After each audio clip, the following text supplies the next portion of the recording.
If you look in Acts 5, beginning in verse 40, and notice this account here, as discussed, it said they agreed with him. These men have been captured. Let's put some things into context here.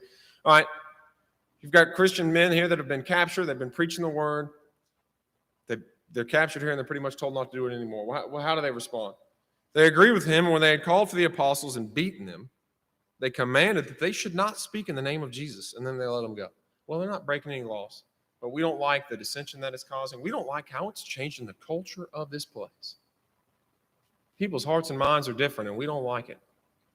But technically, I guess, haven't broken any laws, but we're going to rally you together. We'll beat you, and then we'll say, quit doing it. I don't want to hear it anymore. And they let them go.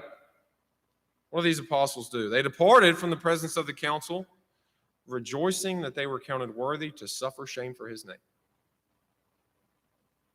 I was rejoicing that if that's what I'm going to face persecution for, boy, is that worth it. That is perpetual, and more importantly, that is genuine boldness. Daily in the temple, what does it say as we continue? In every house, they did not cease teaching and preaching that Jesus was the Christ. Daily, constantly. They had perpetual and genuine boldness. If we are going to live in contrast to our culture, I can't just go along to get along. I can't say, listen, I don't agree with that stuff, but at the same time, I don't really want to cause any strife. I don't want to be ugly about things. So I'm just going to keep my mouth shut and say everything's fine. It's not how we're supposed to be.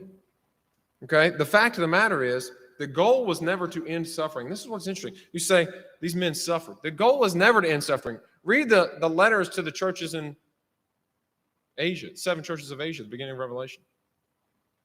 Read the letters that Paul wrote to the churches in Galatia, in Ephesus, in Corinth. At no point in time does he say, boy, I've been praying diligently that Christ will end your plight, or that the Lord will end your plight. The persecution you may face, the troubles that you're having with the outside world, that's never the goal. The goal is to persevere in the midst of suffering, to have perpetual and genuine boldness in the midst of it. That's what they pray for, that you can withstand. That's what they pray for, because they know suffering's not going away. The culture is suddenly not going to say, you know what, you guys are all right. We should do everything, because we live counterculture. Why? Because this isn't home. This is not the home in which we desire.